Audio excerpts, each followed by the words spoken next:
solution has been dead. Yeah. So why do we keep saying the two-state solution?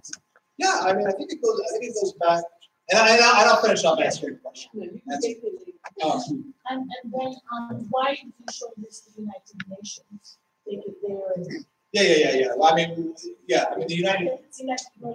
Yeah. Do they know and just? Well, I mean, yeah, I mean, there's only so much the United Nations can do, because what the United Nations, what happens is that, the United States can veto whatever sort of mechanisms they would put in place. So in reference to the two-state solution, what people have to remember is that, there's still an elite Palestinian upper class that benefits from the two-state solution. Like Abbas was just off in Chile or whatever at a soccer game during these marches in Gaza, right? I mean, if Abbas relinquishes the power that he has with the side of this framework, there's a large chunk of the Palestinian elite that live in the West Bank that's been able to capitalize on this disparity. Right? Because at the end of the day, you still have a Palestinian Authority that operates in 17% of the West Bank. And that 17% is still a crucial 17% because it's all the economic hubs. It's Hebron, it's Ramallah, it's Bethlehem, it's Nablus, it's the big money makers, not these little rural communities. So Abbas and these people, they don't want to relinquish up whatever state that they could possibly have. They don't want to give up their own power. Right? So there's that layer of it. The Israelis don't want it. The Israelis don't want a two-state solution or a one-state solution, because then you have to deal with a large Palestinian population that has equal voting rights, et cetera, et cetera. Right? Whenever any of these organizations decide to get international money from the EU, the United States, or anywhere else, like I said previously in the bit, they have to go, okay, we're going to work within the framework of existing international agreements, which is the Oslo Accord and all the UN resolutions. So if you're going to do this work, you have to make sure how you manage your income stream, right? And so then what that means is that rather than getting money from big governments, you have to ask for individual donations, which can be done. When I worked for the Christian Peacemaker teams, and I was part of their communications and fundraising as part of this other work on the ground here, we operated on a budget of about $1.2 million a year. Okay, about 75% of that came from individual donations. Think about that. And think about that, what that means. When $750,000 comes from little payments of $20, $30, $40 a month, you're not emboldened to anybody. You're emboldened only to your own principles and to the movement. Right? And as a result, that Christian Peacemaker team has done an amazing job in the work that they've done and continue to do. Because of the way in which they decided to fund their programs through individual donations rather than through government support.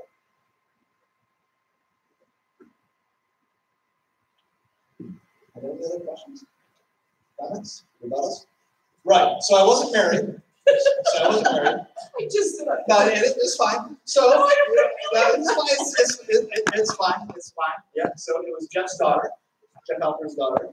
I had been around her and I admired her. She's a refusal, and what I mean by that is she was an Israeli and decided to refuse to join the military.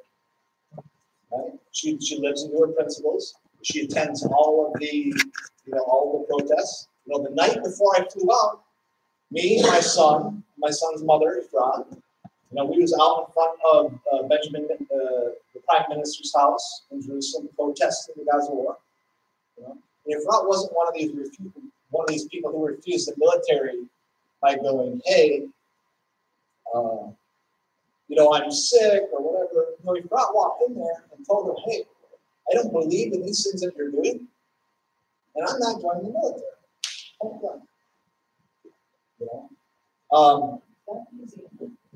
Well, Efrat is white, though. Right? So as a result of that, she also has good education. I think also there's a layer of gender that plays into that because Israeli military, is also sexist. So for them to lose a male or a female soldier is different than to lose a male soldier. But Efrat, thank God my son has, her mind because she speaks 5 different languages. And she's an administrative nurse at the Hadassah Hospital. I mean, she's just a brilliant woman. So that's also made it easy for her, to climb the social strata. So I think one of the things that makes it difficult is that not only did my son's mother refuse to join the military, but my son's 2 uncles, all of Jeff Helper's kids refused to join the military, and all of them are doing fairly well in life. Efrat is a head administrative nurse at the Hadassah Hospital. Yishai is the editor for the Haaretz newspaper in Tel Aviv. And Yair is in, I think he's in Los Angeles right now, but he's just up for a prestigious award in Pullman. They're all refusing it. And I don't want to say that they haven't paid a price, but the price that's paid for refusing really depends on who you are, what your skin color is, who your parents are, what your background is. But to be quite frank with you, the occupation in a lot of ways, that's not the number one concern for Israelis. Yeah, it's the economy. It's the housing prices. The occupation is way down. Same thing here in the United States. What are we worried about? We're worried about jobs, the economy.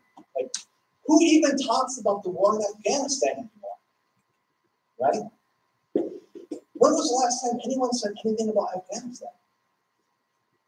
And this is an occupation that's been going on since 1967 or 1948 or whatever you want to say. So imagine, like this, in a lot of ways, like Israelis just aren't concerned about the occupation. It's a part of life. And I'm getting that. We got to wrap it up. What is your predictable outcome? Because I can see where it's going like this. And if they keep throwing them out, the war and the Lebanon and all around them, and those countries are upset and overflowing with them, are we going to end up like South Africa? I think we're already in a situation like South Africa in a lot of ways. But I think that ultimately, hopefully we have a different outcome, than South Africa. Hopefully we can move towards a true one democratic state situation in which there's economic equality as well. But the Palestinians have to get it out, and they're not training them to get it out. I mean, if you want to have a one state, the Palestinians have to take part of government. They're not going to get it done. No, it's not a matter of Palestinians not being educated. And I think that's one of the things that's complicated is that the way in which the Palestinian government has failed in the West Bank as a result of it trying to develop under Israeli occupation, not having control over its own borders. Right? Those are huge things in developing a government. The last thing of it is a lack of education. Palestinians know, they speak multiple languages. They're the most educated population group in the Middle East. No, I'm not saying that. I'm saying they're not educated enough to work in the Working with the Israelis? Yeah, like if you have a one government that Israelis are members of the Knesset. Yeah. You know what I mean? Like if you want something, Yeah. Yeah. And that's But it is happening though, because but it's happening in a way in which there isn't the power balance. Because you still have, if you're a Palestinian living in the West Bank or in the Gaza Strip, all of your administrative stuff, all of your travel permits, etc., still has to go through the Israeli military.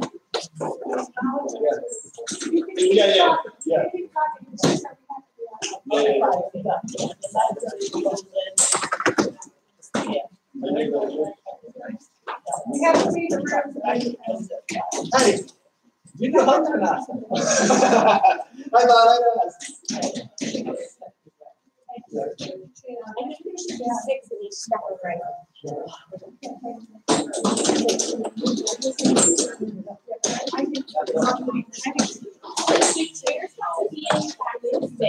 everyone could type.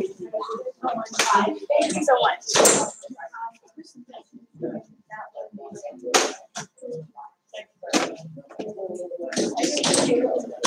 The only one that's side probably. Six sides.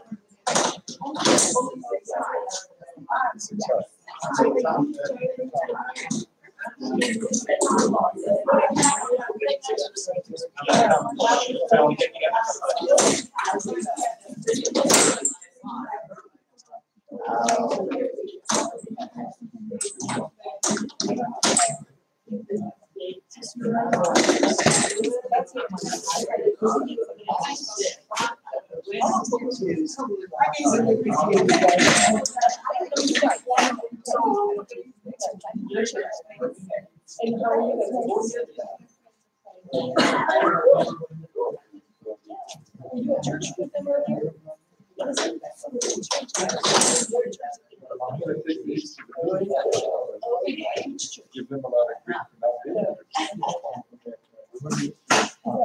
Is it on the calendar for the night?